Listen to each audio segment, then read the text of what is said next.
విడు మొరటోడు అని వాళ్ళు వీళ్ళు ఎన్నెన్ని అన్న పసి పిల్లవాడు నవాడు.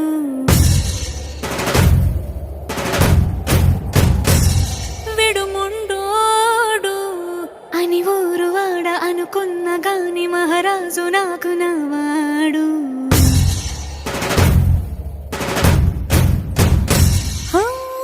మాట పెడు